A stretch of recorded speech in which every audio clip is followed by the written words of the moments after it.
सरस्वती हरतनो दुर्तान् अज्ञानतिमिरान्ध्यानां ज्ञानाञ्जनशलाकया चक्षुरुन्मीलितमेन तस्मै श्रीगुरुभे नमः। परम गुरुभे नमः। परम्पराचार्य गुरुभे नमः।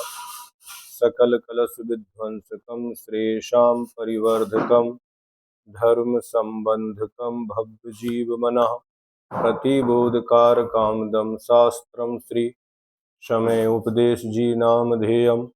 अस्य मूल ग्रंथकर्तारा श्री सर्वज्ञ देवा उत्तर ग्रंथकर्तारा श्री गणधर देवा प्रतिगणधर देवा तेषां वचनोऽनुसारमास श्रीमत् आचार्य प्रवर स्वामी कुंद कुंद स्वामिनः विरचितम् आचार्य श्री विद्यासागर महामुनिराज विरचितम् मंगलम भगवान वीरो मंगलम गौतमो गणी मंगलम कुंद कुंदारियो जैन धर्मोस्तु मंगलम सर्वमंगल मांगल्यम सर्वकल्याणकारकम प्रधानां सर्वधर्माणां जैनम जयतु शासनम वंदित्व सव्यसिद्धे ध्रुवमचलमणोभवं गदिं पत्ते बोच्छामि समय पाहुड़ मृणमो सुध केवली भणियम। मैं वंदना कर उन्हें शिव को पधारे जो सिद्ध हैं अतुल अब भय शौक धारे। भाई बही समय सार सुनो सुनाता जो भद्रबाहु श्रुत के बलि ने कहा था। जीवो चरित दंशन नानठ दो तमी ससमयम जाने उगल कम उपदेश तम जान पर समयम। एयत निश्चय गदो सम ओ सवत सुंदरो लोगे वंद कहा एयत्ते तेण विसंवादिनी होदी। पंच परमेष्टि भगवान की जय। संत श्रोमणी आचार्य गुरुवर श्री विद्यासागर जी महामुनिराज की जय। परम पूज्य आचार्य श्री समय सागर जी महाराज की जय। वंदनीय आरिका माँ गुरुमती दृढ़मती माता जी की जय। समय उपदेश नाम का शास्त्र आचार्य कुंद कुंद स्वामी के समय सार के ऊपर आचार्य श्री विद्यासागर जी गुरुदेव ने समय उपदेश जो देशना दी, उस देशना को परम पूज्यारी का माँ श्री दृढ़मती माता जी ससंग ने संग्रहित कर हम सबके लिए उपलब्ध कराया। पृष्ठ नंबर 18 पर 3 नंबर की गाथा की विशेष व्याख्या हम सभी यहाँ देख रहे हैं। वंध का एकत्व आत्म प्रदेशों के साथ होता है। जैसा कि राजवार्तिक ग्रंथ में कहा है कि आत्म कर्मणो प्रदेशानाम परस्पर अनुप्रवेशात आत्म को बंधा, अर्थात आत्मा और कर्म के प्रदेशों का परस्पर में जो प्रवेशात्मक एकत्व होता है वह बंध है। कर्म का कर्म के साथ बंध होता है, ऐसा कहना तो आसान है, लेकिन यह आगम विरुद्ध मान्यता है। यदि आत्मा में कर्मबंध नहीं होता तो आत्मा उसका भोक्ता भी क्यों होगा। कर्म के फल का भोक्ता भी कर्म को ही होना चाहिए। इस मान्यता में जैन कर्म सिद्धांत निर्दोष नहीं रह सकता। यदि कोई नए विवक्षा से यह कहता है कि आत्मा शुद्ध नय की दृष्टि से बंध का कर्ता नहीं है, तो उन्हें यह भी ध्यान में रखना चाहिए कि आत्मा शुद्ध दृष्टि से कर्म फल का भोक्ता भी नहीं है। यदि करता है तो भोक्ता भी है। जो लोग बोलते हैं कि कर्म कर्म के साथ बंधा है, नहीं, कर्म के साथ आत्मा का बंध होता है। ऐसा जानो, आत्मा और कर्मों का परस्पर में मिलना, एक में हो जाना ही बंध कहलाता है। कर्मों का एक में खो जाना बंध नहीं है। सिद्धत्व की अनुभूति अध्यात्म में ज्ञान की कथा या उपयोग की कथा बहुत कम होती है। चेतना और अनुभूति की कथा ज्यादा होती है। ज्ञान त्रैकालिक हो सकता है, परंतु अनुभूति वर्तमान की ही होती है। सिद्ध परमेष्टि को त्रैकालिक ज्ञान भी है और वर्तमान में आत्म तत्व अथवा आत्म चेतना की अनुभूति हो रही है। उनके पास ज्ञान चेतना है, मात्र उन्हें ही सिद्धत्व की अनुभूति होती है। जिन्हें असिद्धत्व का अनुभव हो रहा है उन्हें सिद्धत्व का ज्ञान हो सकता है, पर सिद्धत्व की अनुभूति नहीं हो सकती, क्योंकि असिद्धत्व दशा में सिद्धत्व की अनुभूति त्रिकाल में भी संभव नहीं है। 13वें 14वें गुणस्थान में भी सिद्धत्व की अनुभूति नहीं हो सकती। उनके पास भी आत्म प्रदेशों के साथ 4 आघातीय कर्मों का गठबंधन है। उसे कोई टाल नहीं सकता। उन्हें एक पेपर देना शेष है। अतः सिद्धत्व के अनुभव की अद्भुत घटना अरहंत परमेष्टि को भी संभव नहीं है। क्या अब अरहंत परमेष्टि को तो सिद्धत्व की अनुभूति नहीं होती, लेकिन कई लोग कहते कि हमें सिद्धत्व की अनुभूति हो रही है, तो ऐसी उनकी मान्यता आगम के विरुद्ध मान्यता है, ऐसा जानना चाहिए।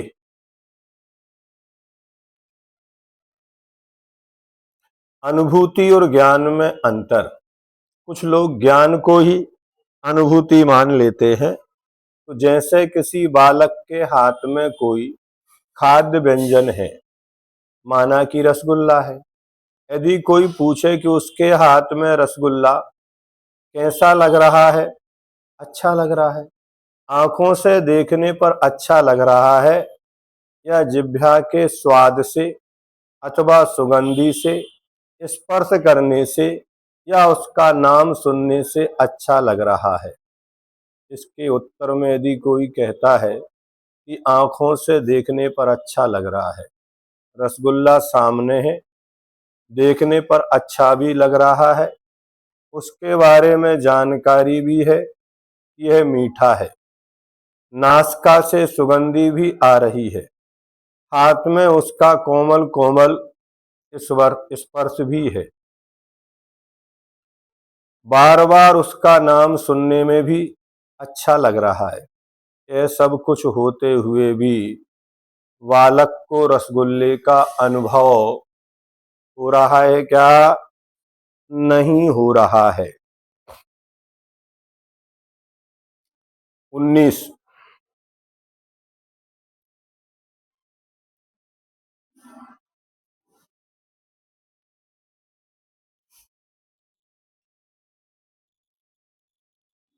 क्योंकि जिह्वा के ऊपर रखने पर जो अनुभव होता है वह हाथ में रखे रहने पर हो सकता है क्या? कभी भी संभव नहीं है। उसी प्रकार केवली भगवान अरहंत परमेष्टि को सिद्धत्व का ज्ञान है, उनके सामने आने वाली पर्याय है, लेकिन वह बालक के हाथ में रखे हुए रसगुल्ले की भांति है। उन्हें उस बालक की तरह अरहंत अवस्था में सिद्धत्व की अनुभूति कभी नहीं हो सकती। अनुभूति वर्तमान की होती है और अनुभूति स्व की होती है, पर की अनुभूति नहीं होती। दूसरे के सिर में दर्द हो रहा है, हमें उसके प्रति सहानुभूति हो सकती है कि उसके सिर में दर्द है, लेकिन उसके दर्द की अनुभूति हमें कभी भी नहीं होती। केवली भगवान को भी वर्तमान अवस्था की ही अनुभूति, यद्यपि उनके पास अनंत ज्ञान है, अनंत दर्शन है, अनंत बल है, फिर भी उसके द्वारा वह आगे होने वाली सिद्धत्व दशा की अनुभूति नहीं कर सकते। उसमें भी स्वद्रव्य की ही वर्तमान अवस्था की अनुभूति होती है, पर द्रव्य की नहीं। यदि पर की अनुभूति होने लग जाए तो याद रखना वे सबसे अधिक दुखी सिद्ध होंगे, क्योंकि सबको तो मात्र अपने अपने दुख की अनुभूति होती है और केवली भगवान को सबके दुख की अनुभूति होगी, तो वे स्वतः ही सबसे ज्यादा दुखी सिद्ध हो जाएंगे। लेकिन ऐसा कभी नहीं होता। उन्हें सबके दुख का ज्ञान तो होता है, ज्ञान होना अलग है और अनुभूति होना। अपन ने 4 गाथाएं या 4 शास्त्र पढ़ लिए और पढ़कर बैठ गए कि हमें आत्मा की अनुभूति हो रही है, तो शब्दों के द्वारा अनुभूति को बताया नहीं जा सकता और शब्दों के पढ़ने से अनुभूति होती भी नहीं है। लेकिन उन्हें सबके दुख का ज्ञान तो होता है, लेकिन अनुभव नहीं होता। इससे सिद्ध होता है कि चेतना और ज्ञान दोनों में अंतर है। अध्यात्म ग्रंथों में संचेतयति जानाति अनुभवति इति ज्ञानी ऐसा कहा है। मात्र श्रद्धान या ज्ञान करने वाले को ज्ञानी नहीं कहा। अनुभव करने वाले को ज्ञानी की संज्ञा दी गई है। क्या? जिन्होंने अनुभव किया है वे ही ज्ञानी हैं। उसका अनुभूत एकत्व तत्व ही इस लोक में सुंदर है, ऐसा आचार्य कुंद कुंद देव की विशेष देशना है। वही तत्व व्यवस्थित है, आनंददायक है। उसकी कथा प्रस्तुत गाथा में की जा रही है। किसकी कथा की जा रही है? जो एकत्व निश्चय को प्राप्त है, उसकी कथा यहाँ की जा रही है। विशेष देशना। आज तक यह आनंददायिनी कथा हम सबके लिए किताबी वस्तु बनी रही। कुछ लोगों के लिए तो वह किताबी वस्तु भी नहीं बनी।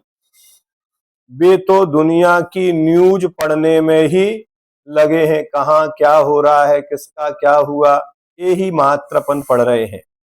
आश्चर्य की बात यह है कि आज अनेक विद्वान भी अच्छे अच्छे अध्यात्म ग्रंथों को पढ़ करके भी उसे व्यवसाय के रूप में काम में ले रहे हैं। किसको? उन अध्यात्म ग्रंथों को भी आजीविका का साधन बना लिया। आज समय सार का महत्व समाप्त हो गया है।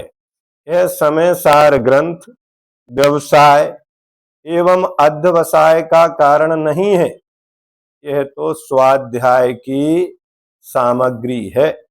इसके द्वारा 100 के अध्ययन करने का मार्ग खुलता है। इसका गौरव तो कम से कम रखा करो। क्या कह रहे हैं? अपना गौरव रखो या ना रखो, किंतु इस समय सार का गौरव तो रखा करो। राग रंग के प्रसंगों में बहुत अच्छी बात आचार्य महाराज ने कही है। यहाँ पर आज समय सार बांटी जा रही है, किसी को भी दी जा रही है। अपात्र के हाथों में विद्या या ग्रंथ देंगे तो उसकी असाधना ही होगी। और आज ढेरों ग्रंथ बोरियों में भर भर के रद्दी के भाव बेचे जा रहे हैं, मंदिरों में रखे और निकाले जा रहे हैं। क्या? राग रंग के प्रसंगों में ग्रंथ का बांटना, इसका गौरव खत्म करना है। कभी कुछ हुआ, ये पुस्तक बांट दो, ये शास्त्र बांट दो, ये क्या हो रहा है? ये बांटने की वस्तु नहीं है, ये किसी को गिफ्ट में देने की वस्तु नहीं है, ये जिनवाणी है। आदर पूर्वक जो इसके पात्र हो। क्या? आप हजारों ग्रंथ छपा और बांटो, कुछ नहीं होगा। और एक ग्वाले ने एक ग्रंथ उठा के महाराज को भेंट कर दिया था, वे कुंद कुंद स्वामी बन गए। क्या? कैसे पात्र के हाथों में विद्या ज्ञान देना चाहिए, इसका भी कोई विचार नहीं बचा है। इसको तो नीचे भी नहीं रखना चाहिए। विवाह आदि राग रंग के प्रसंगों में तो खोलना ही नहीं चाहिए, बांटना तो ठीक है। इसमें उस कथा का कथन है जिसमें कोई विसंवाद नहीं है, जिसमें कोई बंध नहीं है। और वहां तो क्या हो रहा है, विवाह बंधन में बंधने जा रहे हैं और समय सार बांटे जा रहे हैं।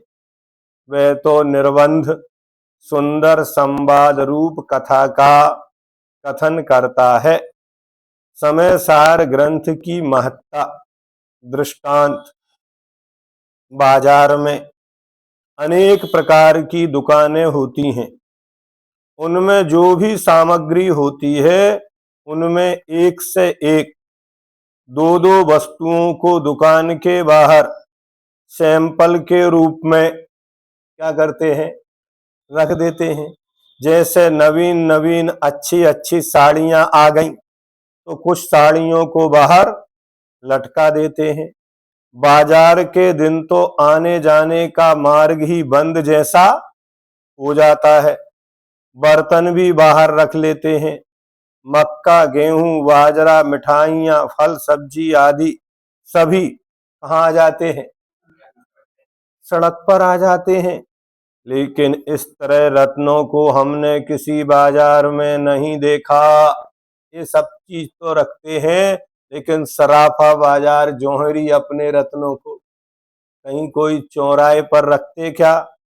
यहाँ तक कि जयपुर के जौहरी बाजार में भी गए तो वहां कहीं भी किसी भी दुकान में सैंपल के रूप में हीरे जवाहरात को बाहर रखा हुआ नहीं देखा।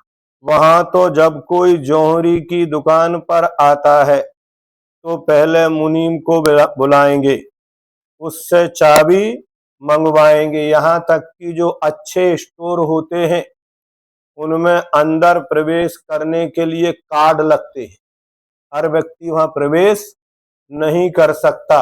जिनके पास उतना बैंक बैलेंस हो, जिनकी उतनी क्षमता औकात हो, उन्हीं व्यक्तियों को उन शोरूम में अंदर जाने की अनुमति मिलती है। क्या आज तो अपन कोई भी व्यक्ति आ और बैठ जाओ। आचार्य कहते तस्य देशना नास्ति, जिन्होंने अष्टमूल गुणों को धारण नहीं किया है, 5 पापों का त्याग नहीं किया है, वे देशना के पात्र नहीं है। पहले टेढ़ा होगा, सही करो उसको। पहले आचार्य चाहे आहार देना हो, चाहे ग्रंथ पढ़ना हो, अष्टमूल गुणों को धारण करवाते थे। अजैन भी आते थे तो उन अजैनों को सबसे पहली देशना एक ही होती थी, क्या, मध्यमास मधु और 5 उदंबर फलों का त्याग करो, रात्रि भोजन का त्याग करो, पानी छान के पीने का नियम लो और देव दर्शन करने का नियम लो। आज बड़े बड़े विद्वान भी ना पूजन करते हैं क्या, और ना ही कोई रात्रि भोजन त्याग है। रात्रि भोजन से मतलब चारों प्रकार के आहार का रात्रि में त्याग हो तो रात्रि भोजन त्याग कहलाता है क्या। और बाजार की अवक्ष वस्तुओं का भी त्याग नहीं है। बड़े बड़े संगोष्ठियां होती हैं, बड़े बड़े सेमिनार लगती हैं, बड़े बड़े विद्वानों को बुलाया जाता है, तत्व चर्चा होती है, और उनकी जो भोजन व्यवस्था होती है वह कहाँ होती है, बिना छने पानी, बिना मर्यादा की सामग्री, कैटरिंग के भोजन में शाला में भोजन कर रहे हैं और वो विद्वानों का वेच लगाकर बड़े बड़े ग्रंथों पर व्याख्यान दे रहे हैं। अब ऐसे विद्वानों के व्याख्यान क्या सुनने के योग्य हैं? वे स्वयं सुनने के पात्र नहीं हैं, तो उनमें सुनाने की योग्यता किसने कर दी? किसने कह दिया कि वो इन ग्रंथों को छू भी सकते हैं और इनका वाचन भी कर सकते हैं? पहले वचनकाएं होती थी, जो व्रती लोग भी वचनकाएं करते थे, वो शुद्ध वस्त्र पहनकर गद्दी पर बैठते थे, टोपी लगा के सिर ढक के बैठते थे क्या, और व्यवस्थित रीति से उस शास्त्र की गद्दी होती थी, उस पर सबको बैठने का अधिकार नहीं होता था। वही चीज अब यहाँ पर कही जा रही है। वहां तो जब कोई जौहरी की दुकान पर आता है तो पहले मुनीम को बुलाएंगे, उससे चाबी मंगवाएंगे, फिर कमरे के अंदर, कमरे में जाकर अलमारी के अंदर, पेटी पेटी के अंदर, डिब्बा डिब्बे के अंदर, डिब्बी डिब्बी के अंदर, पुड़िया पुड़िया के अंदर, और पुड़िया उसके अंदर एक गुलाबी कागज की सुंदर पुड़िया खोलने पर चमकता हुआ रत्न दिखता है। दिखाते समय कह देते हैं, मात्र देखो। आप देखो, ये समोसरण की व्यवस्था ऐसी है, कितनी 8 भूमियां होती हैं। हर व्यक्ति अंदर जो सभा मंडप भूमि है वहां तक नहीं पहुंचता। अभव्य तो भव्यकूट के आगे नहीं जाते, कोट बने हुए हैं, आएंगे जाएंगे, खेलेंगे रंग नाट्यशालाओं में और वापस हो जाएंगे। उस सभा में भी पहुंच जाएं तो कोई भी भगवान की उस कटनी तक नहीं पहुंच सकता, भगवान को कोई स्पर्श नहीं कर सकता। अपने अपने कोठे में बैठो और वहां तक पहुंच जाए सभी जीव, संभव नहीं। समोसरण में अनेक बार गए लेकिन वहां तक नहीं पहुंचे। हाँ, उसको पाना, जौहरी की दुकान के बाहर तक तो गए लेकिन अंदर शोरूम में जाने को नहीं मिला। जाकर बैठ गए तो भी रत्न देखने को पहले अपना कार्ड दिखाइए आप में उस रत्न को खरीदने की। तो ऐसे ही यहाँ आप अपने उस समय सार को पढ़ने का क्या दिखाओ, सुनने का कार्ड दिखाओ कि आपके पास क्या योग्यता है या नहीं। हाँ, दिखाते समय कह देते हैं, मात्र देखो, छुओ मत। इसके बाद रत्न खरीदने को मिल पाता है। रत्नों की कितनी सुरक्षा होती है, सुनिए। ए समय सार ग्रंथराज, इन हीरे जवाहरातों से भी अधिक वे तो जड़ है, महिमावंत है, अमूल्य है।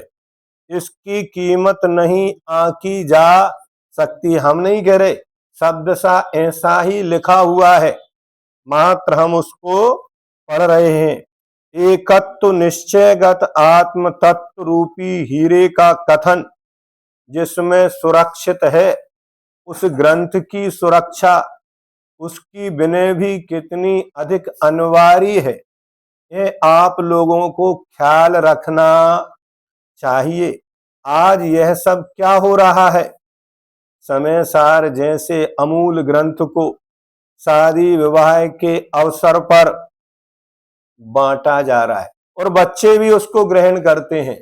और वहीं समय सार को लिया, वहीं खाने का एक डिब्बा मिल गया और दोनों को एक बैग में रखकर ही क्या हुआ, लेके आ गए। भोजनशाला की जो खाने का डिब्बा है, उसी डिब्बे में किसको रख लिया, ग्रंथ को रख लिया।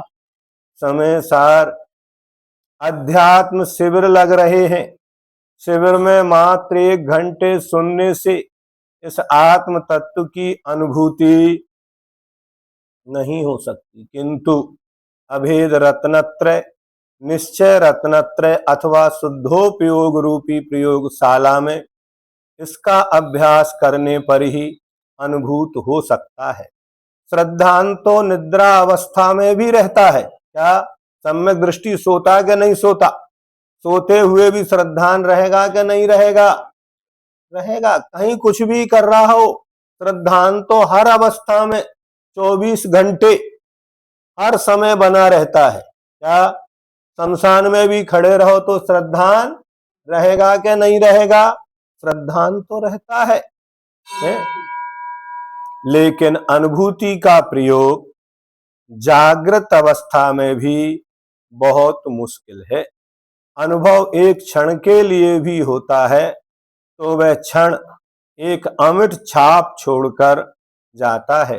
एकत्व निश्चयगत आत्म तत्व की अनुभूति का अद्वितीय क्षण माना जाता है। इसी क्षण को सब्बत सुंदरो, क्या वही क्षण सुंदर है? सब्बत सुंदरो अर्थात सर्वत्र सुंदर माना गया है। लेकिन जब एकत्व आत्म तत्व के साथ बंद कथा जुड़ जाती है तो वह आकुलता पैदा करने वाली होती है। हाँ, जहां दो हुए, जहां आंख खोली, जहां इंद्रियों का व्यापार प्रारंभ हुआ, दो की कथा चालू हो गई। जहां सातवें से छठवें गुणस्थान में आए प्रमाद की अवस्था हो गई। ध्यान रखो, जैसे ही हाथ फैलाया क्या हो गया? प्रमाद की अवस्था। किसके लिए हाथ फैला रहे हैं?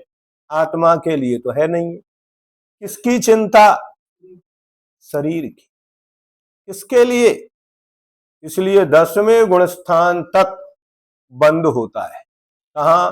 राग पूर्वक बंद कहां है? 10वें गुणस्थान तक बंद है। बोलो, जबकि जब एकत्व आत्म तत्व के साथ बंद कथा जुड़ जाती है तो वह आकुलता पैदा करने वाली होती है। फिर आकुलता हो गई। बंद कथा धन को महत्व देती है, जबकि आत्म कथा धर्म को महत्व देती है भगवान के सामने। लेकिन एक धन की कथा कर रहा है और एक धर्म की कथा कर रहा है। अपत्य वित्तो तरलोक तृष्णया तपस्वना केचन कर्म कुर्वते। कोई पुत्र की प्राप्ति के लिए, कोई वित्त की प्राप्ति के लिए, और कोई परभव में सुखी होने के लिए ही धर्म कर रहा है। धर्म वह है जो धन को पीछे छोड़ देता है, धन को अपनी दृष्टि से ओझल कर देता है और आत्म तत्व को हमेशा अपनी दृष्टि का विषय बनाकर चलता है। धर्म एक ऐसी महत्वपूर्ण वस्तु है जो जीवन में सर्वोच्च स्थान को प्राप्त होती है। धर्म हीरे से अधिक मूल्यवान वस्तु है। उसे अत्यधिक संभाल कर रखने की आवश्यकता होती है। हीरे का नग नोट की भांति हाथ में रहने से मैला नहीं होता। आत्मानुभूति कहाँ?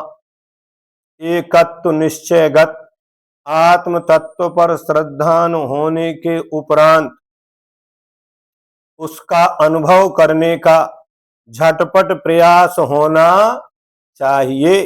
जैसे आपके हाथ में कोई एक कुल्फी पकड़ा दी जाए बर्फ की, बोलो, अब उसको क्या करते हैं? हाथ में लेके देखते रहते हैं कि जल्दी जल्दी। क्यों?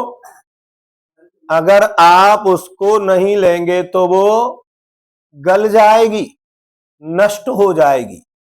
ऐसे ही आपके लिए जो आत्म तत्व पर श्रद्धान हो गया, अब यदि उसको जल्दी जल्दी ग्रहण नहीं किया तो वो श्रद्धान भी क्या होगा? धीरे धीरे मैला पड़ जाएगा। इसलिए उसका अनुभव करने का झटपट प्रयास होना चाहिए। उसको लेकर बातें करते रहते क्या?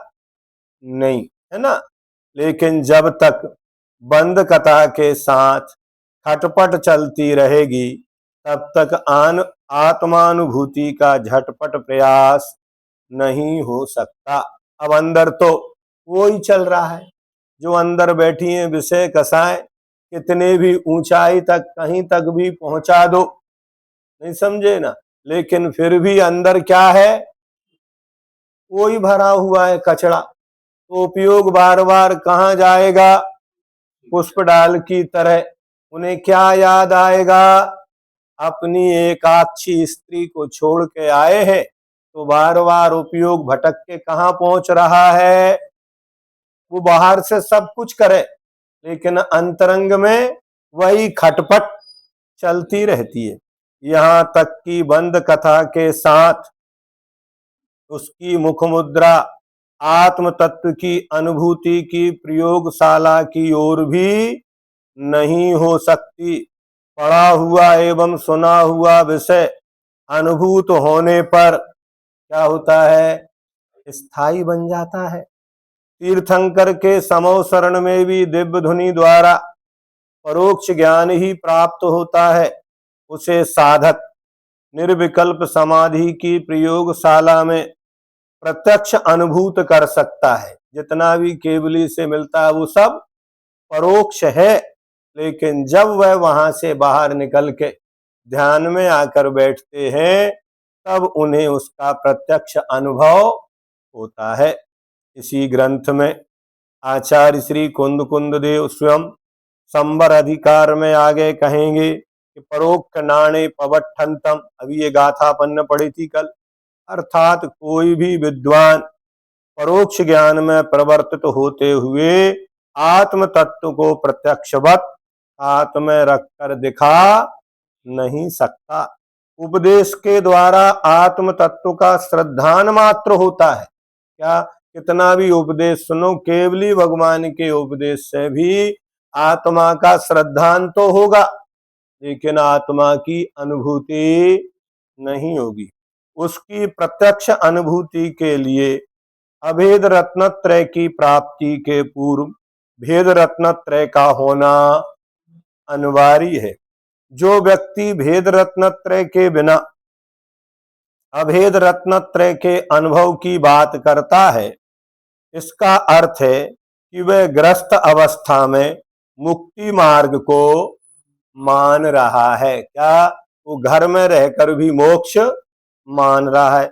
जबकि ऐसा कभी हो नहीं सकता, क्योंकि विषय कसायों को छोड़े बिना अभेद रत्नत्रय की प्राप्ति कभी नहीं हो सकती।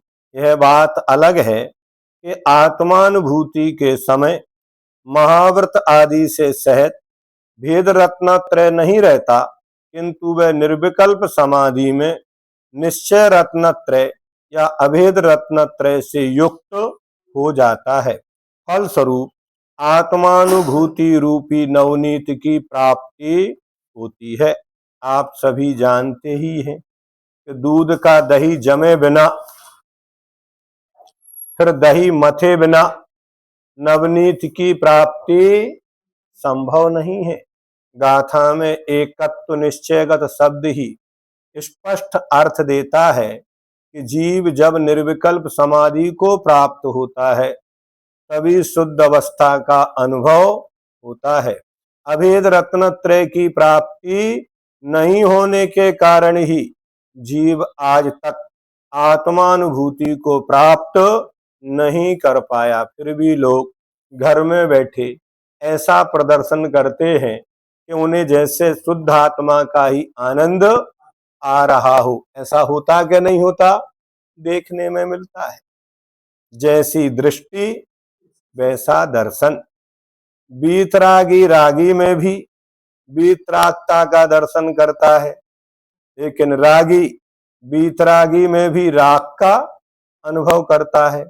जैसा चश्मा होगा, जैसी दृष्टि होगी, वैसा ही पदार्थ देखने में आता है। गलती पदार्थ की नहीं है, पदार्थ तो जैसा था वैसा ही है। क्या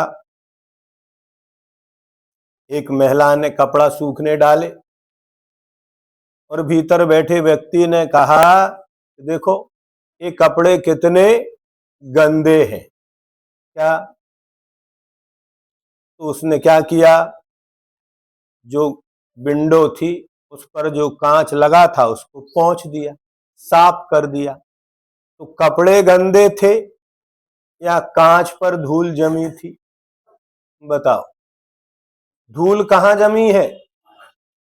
ऐसे ही वस्तु तो पहले भी वैसी ही थी, अभी भी वैसी ही है, लेकिन हमारा जो क्षयोपशम ज्ञान है उसे सही सही देखने में समर्थ नहीं हो पाता।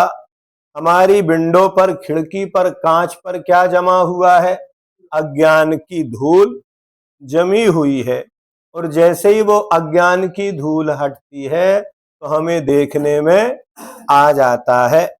निश्चय का चश्मा लगाने के उपरांत राख की पर्याय नहीं दिखती, किंतु मूल पदार्थ दिखता है।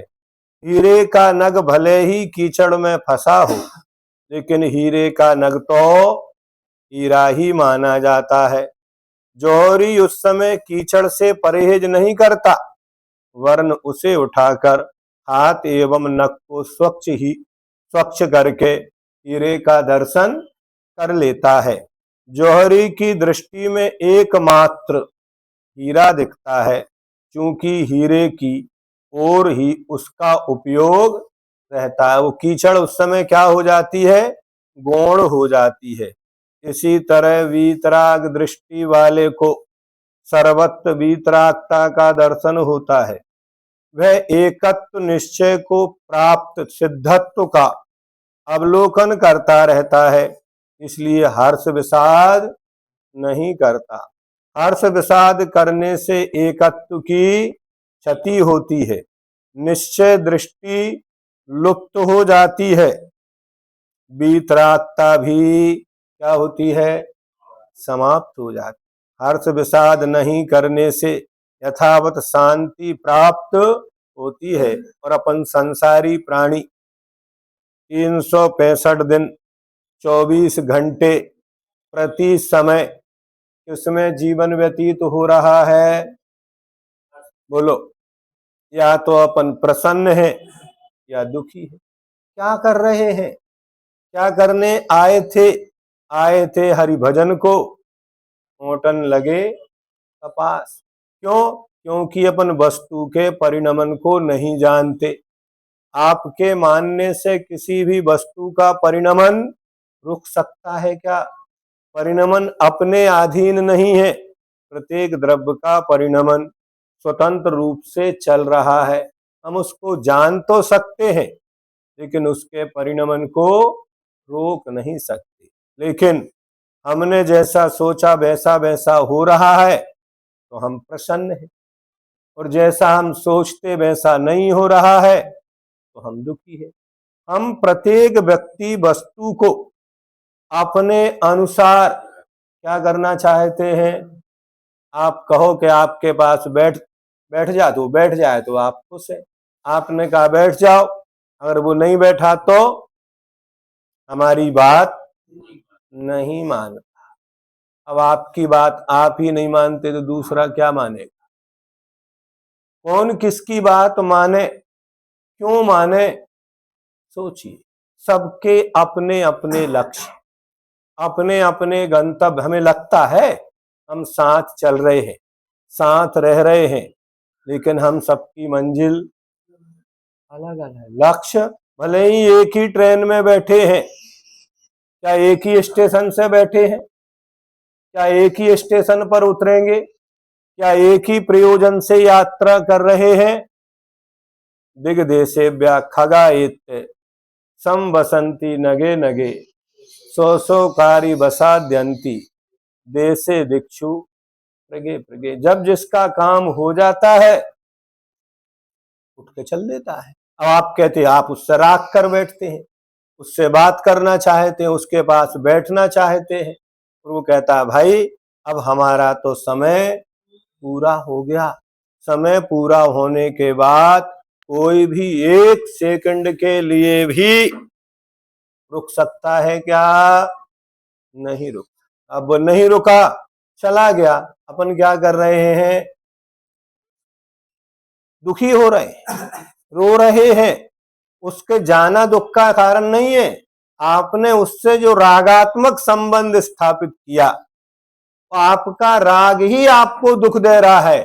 वो व्यक्ति आपके ना दुख का कारण है ना सुख का कारण। यदि अपने राग द्वेष द्वे दीर्घा नेत्राकर्षण कर्मणा अज्ञाना सुचरम जीवा संसाराब्दु भ्रमत्यसि। राग देश के कारण हम सुखी, और हम अपने सुख दुख का कारण किसको मान रहे हैं? हम इनसे बहुत दुखी हैं। क्या ये हमें बहुत सुख दे रहा है? ऐसी लोग कहते हुए चारों ओर मिलते हैं, लेकिन हम भी इतरागी हैं, ना हम सुखी हैं ना दुखी हैं। ये दृष्टि किसके पास है? भेद विज्ञान का प्रयोग किए बिना श्रद्धा का विषय अनुभव में नहीं आ सकता। पर्याय दृष्टि से पर्याय का अवलोकन बुरा नहीं, लेकिन पर्याय में मूढ़ता होना बुरा है। पज्जे मूढ़ा सु मूढ़ा, अतः पर्याय दृष्टि मिथ्या नहीं, किंतु पर्याय मूढ़ दृष्टि मिथ्या है। क्या कहा? शब्द थोड़ा सा है। पर्याय दृष्टि मूढ़ता नहीं, किंतु पर्याय दृष्टि मिथ्या नहीं, किंतु पर्याय मूढ़ दृष्टि मिथ्या है। द्रव्य का अवलोकन भी अच्छा बुरा नहीं, किंतु हर्ष विषाद के साथ अवलोकन करना ठीक नहीं। कई लोगों का कहना है कि पर्याय के बारे में क्या चिंतन करना, द्रव्य का चिंतन करो। पर्याय दृष्टि तो मिथ्या दृष्टि होती है। ऐसा कहने वालों को स्वयं सम्यक रूप से विचार करना चाहिए कि पर्याय द्रव्य से भिन्न नहीं है और द्रव्य पर्याय से भिन्न नहीं है, अतः द्रव्य के साथ पर्याय का और पर्याय के साथ द्रव्य का चिंतन मिथ्या नहीं हो सकता। द्रव्य हमें दिखता ही नहीं है, हम पर्याय के द्वारा ही द्रव्य को जानते हैं। पर्याय का चिंतन करिए, परंतु आप पर्याय में मुग्ध मत होइए। मैं सोचता रह जाता हूं आपकी दृष्टि की बलिहारी को देखकर कि द्रव्य दृष्टि रखते हुए भी आप द्रव्य संग्रह में लगे हो। कह तो रहे द्रव्य दृष्टि है, संग्रह किसका हो रहा है? यदि पूछा जाए कि आप क्या पढ़ रहे हो, तो आप कहते हैं द्रव्य संग्रह। कितना संग्रह हो गया?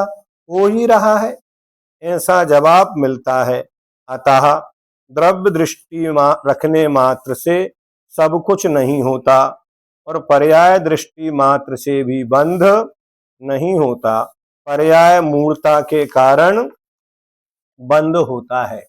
पर्याय का अवलोकन मात्र बंध का कारण नहीं, किंतु पर्याय में राग देश बंध का कारण होता है। यही एकत्व को प्राप्त बंध कथा विसंवादिनी होती है। आचार्य कुंद देव ने स्वयं कहा है कि जिसके माध्यम से हमारे उपयोग में अस्थिरता आती है, उसे अपने उपयोग का विषय नहीं बनाना चाहिए। कितनी अच्छी बात कही।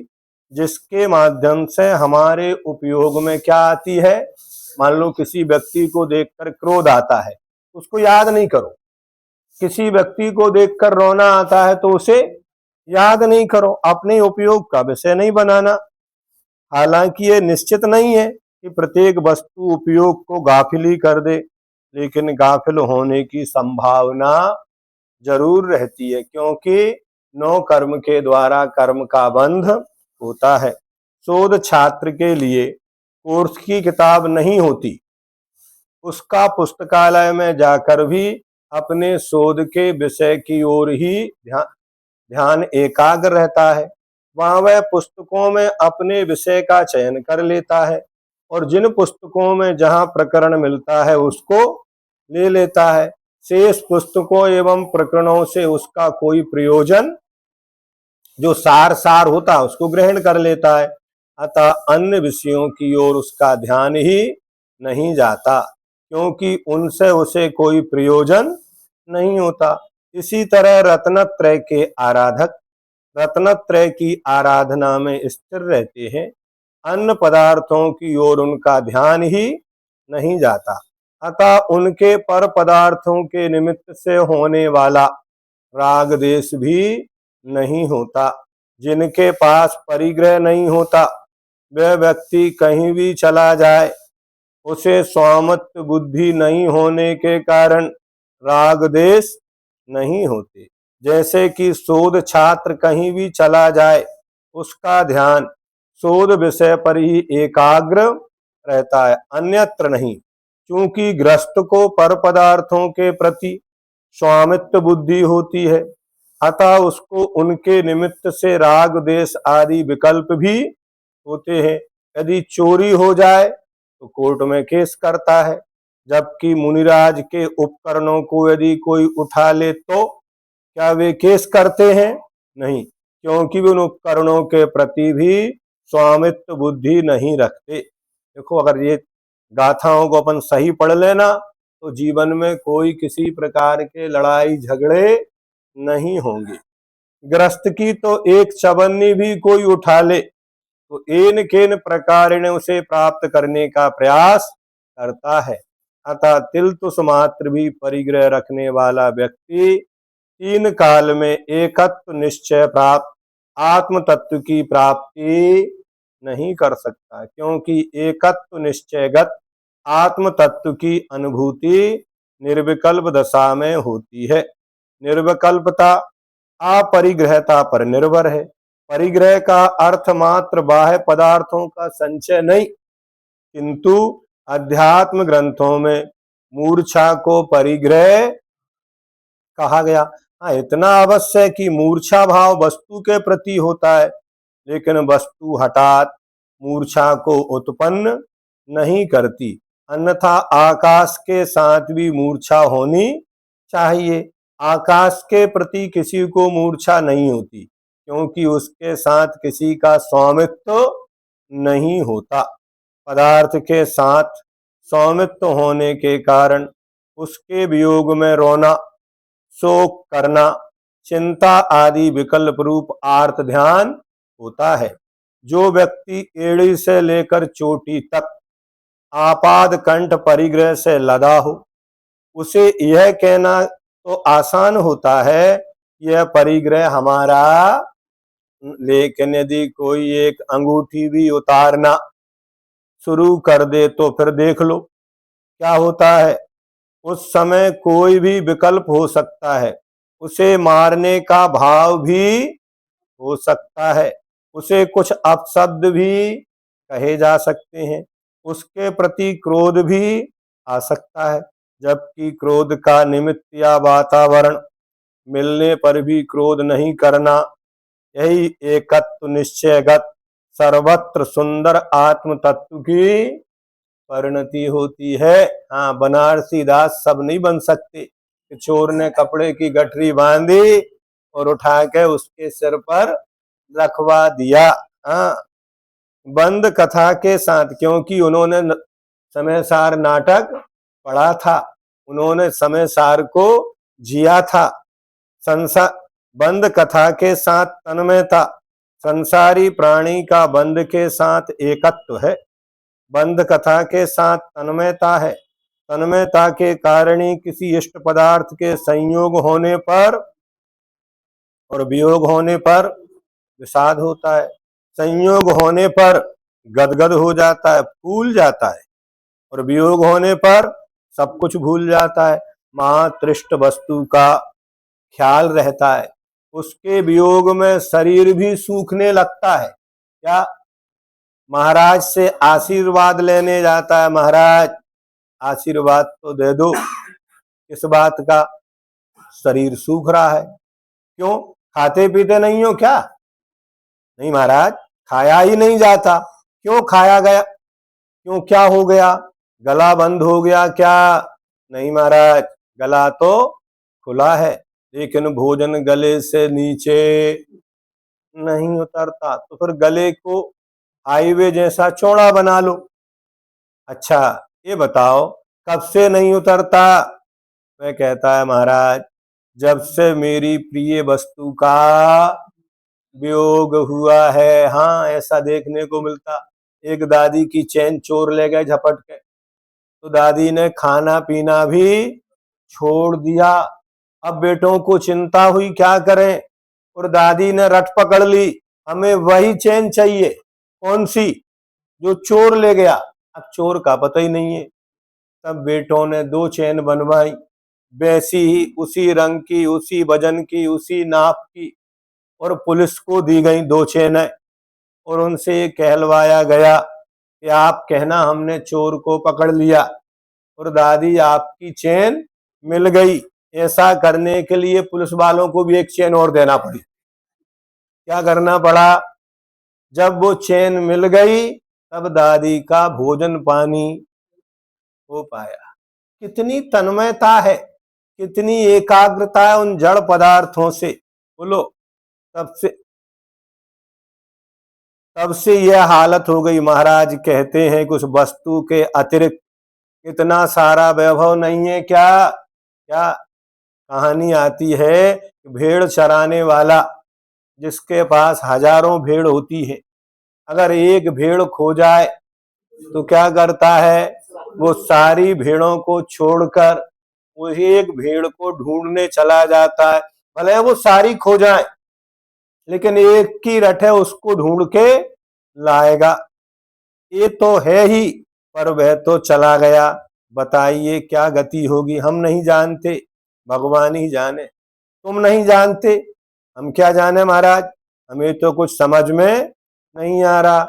अभी तक जो समझदार कहलाते थे, अब क्या हो गया?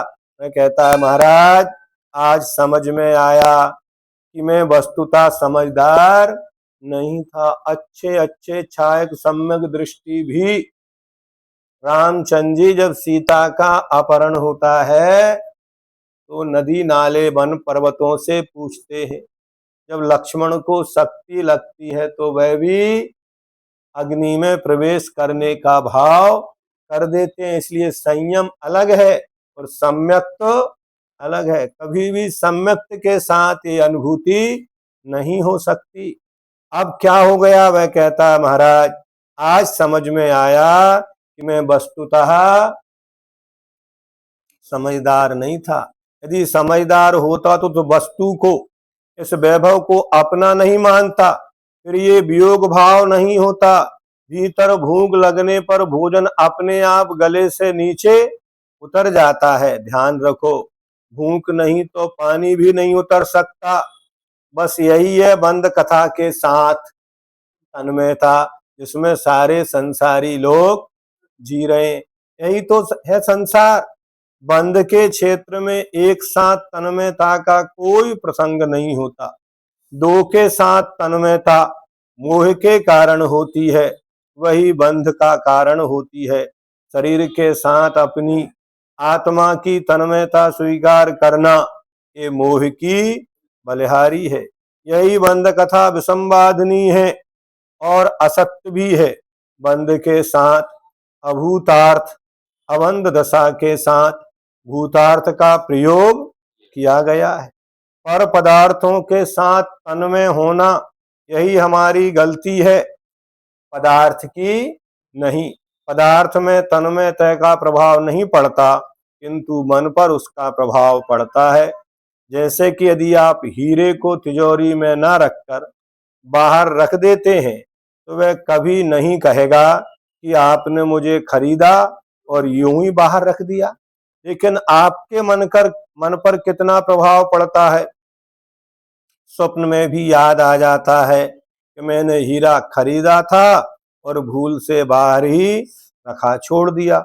अरे, अनर्थ कर दिया।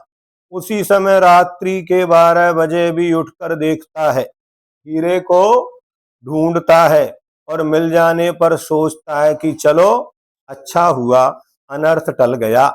भगवान को एक छत्र चढ़ा देंगे, 1 करोड़ की कीमत बच गई। एक छत्र चढ़ाने में कितना खर्च होगा और नाम भी हो जाएगा।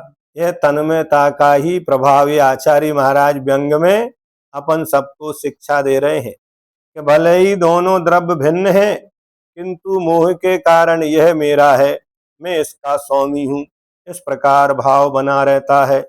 अतः इस स्वामित्व का त्याग अपने आप में महत्वपूर्ण है। स्वामित्व बुद्धि का त्याग करने के लिए ज्ञेय ज्ञायक संबंध रखो। ज्ञेय ज्ञायक संबंध का प्रयोग कीजिए। पर पदार्थों के साथ ज्ञेय ज्ञायक भाव रखने से स्वामित्व बुद्धि छूटना प्रारंभ, एक एक स्वामित्व बुद्धि है और एक ज्ञेय ज्ञायक है। ये विचार करो कि जो दिख रहा है अथवा जिसको मैं जान रहा हूं वह ज्ञेय है और जानने वाला ज्ञाता है। पर को पर के रूप में, सौ को सौ के रूप में जानना ये ज्ञायकपना है। पर पदार्थों के साथ यदि हमारा मात्र ये ज्ञायक संबंध रहे तो कोई बाधा नहीं। आत्मा में ज्ञान है, ज्ञान का काम जानना है, चाहे सौ को जाने अथवा पर वस्तु को। लेकिन ज्ञान के साथ जब मोह होता है तो सौमित्व बुद्धि उत्पन्न होती है। उस स्वामित्व बुद्धि से विसंवादिनी बंध कथा प्रारंभ हो जाती है। अतः हमेशा मात्र ज्ञेय ज्ञायक संबंध बना रहे तो स्वामित्व बुद्धि का त्याग सहजता से हो सकता है। कितने और कौन कौन से पदार्थों से आपका संबंध है, थोड़ा विचार तो करो। किसको छोड़ोगे फिर भी ज्ञेय ज्ञायक संबंध, यह सब सहज संभव है। कई लोग मेरे को कहते थे, महाराज आप इंदौर क्यों नहीं आते, क्योंकि ये वाचना इंदौर में ही हुई थी, गोमटगिरी में हुई थी, वहीं की ये वाचना देशना है और अपन इंदौर में ही पढ़ रहे हैं। आज से 26 साल पहले 1999 में। क्या इंदौर में नाराजगी है क्या? नहीं, नाराजगी तो नहीं है, लेकिन राजी भी नहीं होना चाहता, क्योंकि इंदौर आपका है, हमारा तो है नहीं। मैं तो इस प्रयास में हूं कि आपका भी इंदौर छूट जाए। मेरा तो पहले से ही छूटा है। मैं भले ही इंदौर में बैठा हूं, लेकिन यहाँ मेरा कुछ नहीं है। आप इंदौर में हैं तो आपकी स्वामित्व बुद्धि के कारण विसंवादिनी कथा प्रारंभ है। मेरी तो इंदौर में भी एकत्व निश्चयगत आत्मकथा चल रही है। आपकी विसंवादिनी कथा छूट नहीं सकती, क्योंकि आपने इंदौर में पर पदार्थों को जोड़ने का और उनसे जुड़ने का प्रयास किया है। कितनी भी कोशिश करो, कितना भी भेद विज्ञान करो, लेकिन यदि इंदौर से स्वामित्व बुद्धि नहीं छूटेगी तो मात्र भेद विज्ञान से आपका इंदौर के साथ कर्तृत्व, भोक्तृत्व और स्वामित्व नहीं छूट सकता। मोह के कारण बाह्य पदार्थ हमारे साथ संबंध को प्राप्त होते हैं। यही कारण है कि उनका संबंध विच्छेद होने पर आपका चेहरा उतर जाता है, भूख समाप्त होती है, नाड़ी की गति में अंतर आ जाता है, धड़कन बढ़ जाती है, दिल का दौरा हो जाता है, होशियार मस्तक भी पागल हो जाता है। जिस वस्तु का वियोग हुआ वह वैसी की वैसी ही है, 4 तोला थी, 4 तोला ही है, लेकिन उसके वियोग में व्यक्ति का 10 किलो वजन कम हो जाता है। जिसको वह वस्तु मिली उसका वजन बढ़ जाता है। ऐसा क्यों हुआ? उस सोने से ममत्व होने के कारण ऐसा होता है। यह रहस्य अत्यंत गंभीर है। इस रहस्य को जानने वाले व्यक्ति बहुत पहुंचे हुए अर्थात उच्च कोटि के माने जाते हैं। उपसंहार निष्कर्ष रूप से इस गाथा का निष्कर्ष बताया जा रहा है। निष्कर्ष रूप से कहा जा सकता है कि एकत्व की कथा 2 प्रकार की सिद्ध हुई, एक संवादात्मक, दूसरी विसंवादात्मक। एक में बंध संभव नहीं और दूसरी बंध के बिना नहीं। एक के साथ अपने गुण पर्यायों से एकत्व है, दूसरी के साथ अनेकत्व है। एकत्व परिणमन सुंदर है, अनेकत्व परिणमन असुंदर होता है। अनेकत्व परिणमन वैभाविक परिणमन का फल है, जबकि एकत्व परिणमन स्वाभाविक है। स्वभाव से अन्यथा रूप परिणमन कर जाना विभाव है। विभाव का संबंध वैभाविक परिणमन से होता है। विभाव रूप परिणति नैमित्तिक होती है। एक द्रव्य का दूसरे द्रव्य से प्रभावित होना यह नैमित्तिक परिणमन है। जहाँ एक द्रव्य दूसरे से प्रभावित हुए बिना अपने ही गुण पर्याय रूप परिणमन करता है तो स्वाभाविक परिणमन माना जाता है। एकत्व निश्चयगत परिणति वैभाविक नहीं होती, वह तो स्वाभाविक है। स्वाभाविक परिणमन में विसंवाद संभव ही नहीं होता। वैभाविक परिणमन विसंवाद युक्त होता है। एकत्व निश्चयगत जो शुद्धात्मा का स्वरूप संसार में सुलभ नहीं है किंतु अत्यंत दुर्लभ है। आगे प्रश्न होता है कि संसार में सुलभ क्या है। इसका समाधान यही है कि शुद्ध तत्व से जो विपरीत है वह आज तक सुलभ रहा, उसका एक पर्याय में भी अभाव नहीं हुआ। उसके लिए संसारी प्राणी को कभी कोई प्रयास नहीं करना पड़ा, ना कोई प्रतीक्षा करनी पड़ी। किसी न किसी रूप में उसका साथ संसार में चिरकाल से बना रहा। इससे स्पष्ट हो जाता है कि संसार में कुछ बातें सुलभ हैं तो कुछ दुर्लभ हैं। इसी विषय को आगे की गाथा में कल अपन पढ़ेंगे। यहाँ इतना विस्तार के साथ सरल भाषा में पढ़ाया है कि अगर जीवन में उसको एक बार अपन पढ़ भी लेंगे तो भी अपने लिए बहुत कुछ प्राप्त हो सकता है। अधिक विस्तार करने की भी कोई आवश्यकता नहीं होगी। जा वाणी के ज्ञान तय